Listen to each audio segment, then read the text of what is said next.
Vamos a continuar en el capítulo 9, página 185.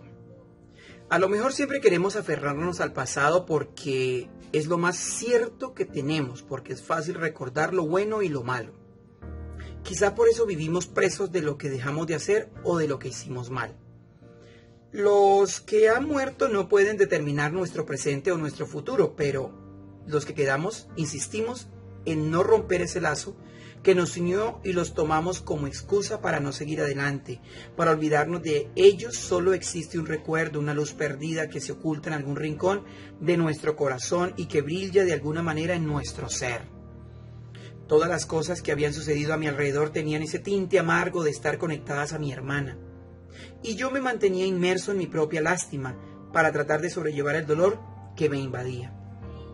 De igual modo, mi mamá tenía que vivir con el dolor que le generaba el recuerdo de mi hermana y el tener que dormir con un esposo que cargaba un olor diferente en la piel con cada viaje. Por su lado, mi papá vivía con el dolor de haberse visto lejos de sus hijos y de no saber qué hacer para que el único que le quedaba no terminara sucumbiendo. Todos vivíamos en una falacia a la que llamábamos hogar. Habíamos perdido a Lau y la vida nos había hospedado en un torbellino de problemas. Perdí toda noción de confianza en las personas. La tristeza se volvió una compañera constante de viaje y el silencio comenzó a hacer muchas más presencia en mi vida. Tengo que admitir que me sentí miserable por todas las cosas que me habían sucedido. Ese sentimiento de conmiseración se volvió un compañero permanente con el pasar del tiempo. Corté toda conexión con la gente del colegio y pasé de ser una de las personas más populares a sumergirme en el aislamiento monosilábico de mis respuestas. Tenía un solo objetivo en mente: graduarme. Habían pasado 7 meses desde la muerte de Lau y casi 2 desde que todo se había ido por el drenaje con Emilia. Ella intentó hablar conmigo varias veces, me envió cartas, me llamó a la casa, pero mi dolor fue tal que rechacé todo lo que viniera de ella. Solo quería que ese año terminara, que se fuera del tiempo y borrara los rastros de lo que fui. Tuve la intención de llamar a Valeria y desquitarme llevándomela a la cama cuantas veces quisiera. También pensé en levantarme a cualquier mujer que estuviera dispuesta a todo con la venganza como mi único motivo. La necesidad del alcohol y drogas se me hizo presente, pero la fuerza de voluntad pudo más y no caminé de vuelta al abismo. Algo muy dentro de mí detenía, no sé qué era, pero algo me decía que esos segundos de calma y tranquilidad que mi pasado podría generarme vendrían acompañados de un vacío mucho mayor al que estaba habitando. Hoy me siento muy orgulloso de haber sido fuerte, de haber sido capaz de decir no, de haber hecho lo correcto. Durante ese tiempo de soledad me di cuenta de que mi papá tenía algo de razón en muchas de las cosas que me había dicho o que me había insinuado. Yo había tratado de hacerme el centro del mundo y que todo girara alrededor de mí.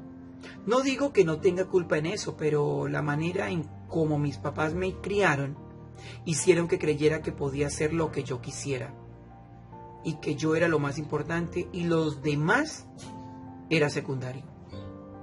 Hasta ahora lo veía. María me invitó a la fundación para que hablara con una niña de 13 años cuyo hermano mayor se había quitado la vida. Al principio me negué porque no sabía qué decir ni para qué me iba a servir eso, pero al fin me terminó convenciendo cuando me dijo que solo contara mi experiencia y que tal vez así podíamos salvar la vida de aquella pequeña. Terminé narrando mi testimonio frente a un grupo de jóvenes entre los 12 y los 16 años y comprendí que solo quienes han vivido tu mismo infierno pueden entenderte. La niña de 13 años se llamaba Melissa y su hermano lo era todo para ella. Era una chica frágil, de esas que tienen pocos amigos, había sufrido mucho porque sus papás eran separados y había decidido que cada uno debía quedarse con un hijo, por lo que ella se quedó con su mamá. El hermano había extraviado el rumbo de la misma forma en la que yo lo había hecho, solo que perdió todo el control de sí mismo y terminó cortándose las venas y dándose una punzada en el cuello sin que nadie pudiera ayudarlo. Esta pequeña se sentía todavía más sola que yo y no sabía qué hacer. Sus papás se culpaban el uno al otro y se les olvidó que ella seguía viva. La gente en la fundación tiene la misión de tratar de escuchar, pero al mismo tiempo de fortalecer a todos los que asisten. Y yo traté de hacer eso con Melissa. A partir de ese entonces nos volvimos amigos, le di mi número para que me escribiera o me llamara cuando necesitara hablar con alguien. Semanas después de conocernos y luego de una charla en la fundación, se acercó y se sentó a mi lado. Tu hermana debe estar muy orgullosa de ti. Se ve que fuiste muy bueno con ella, me dijo Melissa. Cuando escuché eso pensé en todas las cosas que Lau había hecho por mí y entendí que todos habíamos asumido que era capaz de cuidarse sola. La habíamos abandonado a su suerte. Yo no la había cuidado lo suficiente porque ni siquiera había sido capaz de hacerlo conmigo mismo. No precisamente por eso está muerta. No fui un buen hermano y no estuve ahí cuando más me necesitó. Hablamos otro rato y me despedí de ella porque tenía que ir a mi casa. Afuera de la fundación me encontré con algo sorpresivo. Entre las personas que esperaban a los asistentes emergió la figura de Lina. Tenía la mirada desafiante, posada en mí, como si quisiera golpearme. No se ilusione, no vine por usted. Lau quería verlo feliz, de modo que estoy cumpliendo con una misión. Espero que tenga las pelotas para enfrentar el destino. Su mirada se desvió hacia una de las bancas y aunque había muchas personas cruzándose en mi campo periférico, pude ver rápidamente lo que me señalaba. Sentada ahí, aferrada a un pañuelo, estaba Emilia. Lleva mucho tiempo sufriendo el dolor de lo que ella misma hizo, pero no merece que un imbécil como usted salga a hacer juicios de valor. O San Camilo es un inmaculado mar de virtudes. No me importa lo que haga con su vida, pero dele la oportunidad de ser escuchada. Lina se dio la vuelta y se perdió entre la gente. Me costó mucho caminar hacia Emilia. No es fácil cuando hay tantas cosas de por medio. Lo que había visto me llenó de mucho dolor, pero era cierto que también estaba sufriendo por mi culpa. Me senté junto a ella y me conmoví al verla en el estado en que estaba. Estar ahí hizo que de forma inconsciente volviera a sentirme completo. Pero mi orgullo machista pudo más que el amor que sentía por ella y decidí no consolarla. Hubo un largo y terrible silencio entre los dos hasta que Emilia tuvo la valentía de romperlo. Jamás te haría daño. Jamás te lastimaría. Viví un gran infierno durante mucho tiempo. Primero mi enfermedad, después la separación de mis papás. Luego todo lo que pasó con Lucas. Y súmale los problemas entre mi tía y Juan Andrés. Sentía que nadie se preocupaba por mí. Juan se fue a otro colegio y mis papás me condenaron a seguir el calvario que Lucas ya había caminado. Ese mismo donde yo era el objeto de todas las burlas. Todo el mundo estaba tan ocupado e inmerso en sus problemas que creyeron que yo no necesitaba ayuda, que no necesitaba cariño. Conocí a Sachi a través de una amiga. Al comienzo no le puse cuidado, porque no era mi tipo, pero me escribía todos los días y me decía esas cosas que necesitaba escuchar y que tanta falta me hacían. Pasaron 2 meses de mensajes de texto, notas de voz y llamadas y entonces me invitó a su casa. Una vez allí se me declaró. Al comienzo no lo podía creer, pero sonaba tan sincero que accedí a besarlo. Sus lágrimas no cesaron en ningún momento. La vi tan consternada que reaccioné instintivamente agarrando su mano. Me di cuenta que el discurso de Emilia pudo ser el mismo que tuvo que vivir mi hermana Lau. Me dijo que íbamos a ser novios, pero que necesitábamos discreción porque su ex era una celosa enferma y que en unos meses, cuando se fuera del país, podríamos andar sin problemas por todo lado. También me pidió que no le contara a nadie y que no publicara nada en Facebook. Accedí, porque lo quería, y me convenció con cada detalle que me daba. Estaba ahí cuando me sentía sola. Sus palabras y la forma en que me hacía sentir me amarraban más a la idea de hacer todo lo que él me pidiera. Había sido el único hombre con el que he estado. Fui boba, muy boba, una estúpida, perdóname. Sus palabras la hicieron hundirse en un llanto que no le permitía seguir hablando. La abracé para reconfortarla, pero a la vez para sentirla y decirle que todo estaría bien. Me contó que el maldito Sachi le había pedido durante casi un mes que le enviara un video en el que apareciera desnuda como prueba de su amor, el mismo que yo había visto. El segundo video que vi se hizo sin su consentimiento, cuando Sachi la citó después de insistirle para que tuvieran relaciones. Ella no tenía ni idea de que el día que se entregaba por primera vez a un hombre, por amor, iba a terminar siendo grabada sin su permiso.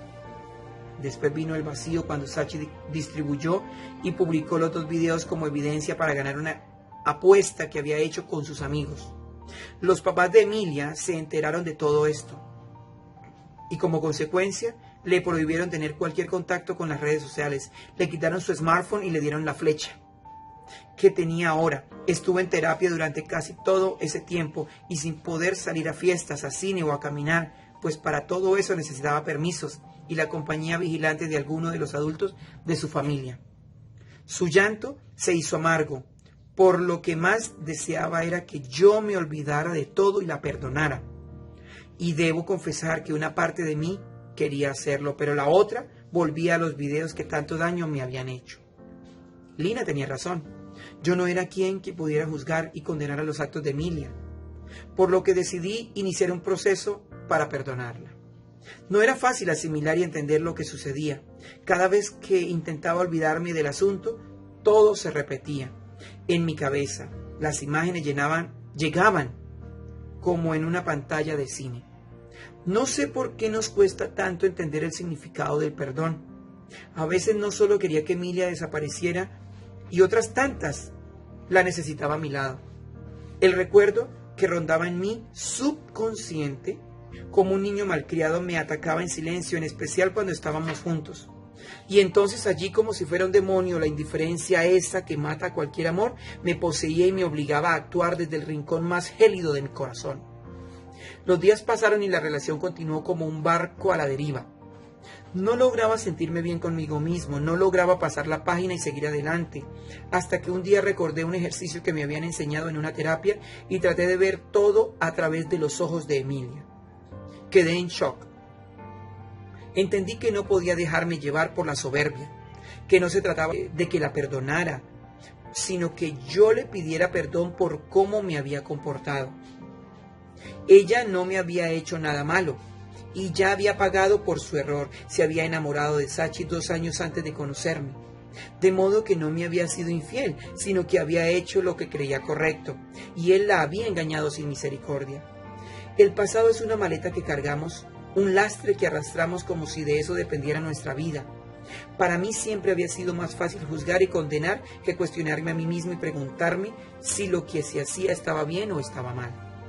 Me sentí miserable porque había criticado a mi mamá por lo que decía de Lau y por lo que le hizo, y yo estaba actuando igual que ella, juzgando sin base alguna. La sociedad machista en la que crecí me había vendido de la idea de que todo lo que los hombres hagamos está bien. Puedes demorarte en la calle el tiempo que quieras, puedes emborracharte, puedes acostarte con todas las mujeres que desees, pero si eso lo hace alguna mujer estaría muy mal visto. Por eso, hombres como mi papá podían tener las amantes que quisieran y nadie les decía nada. Por eso mi mamá prefería tener un hijo drogadicto y problemático que una hija lesbiana y promiscua. Había tenido que llegar hasta el punto de perder a las personas a las que más amaba para darme cuenta de la mentira en la que vivía. Tomé la determinación consciente de cambiar. Ya me había hundido lo suficiente, ahora solo me esperaba tratar de salir del infierno en el que me hallaba. Lo primero sería perdonarme a mí mismo y luego pedirle perdón a Emilia. Vamos a parar aquí en la página 193 del capítulo 9.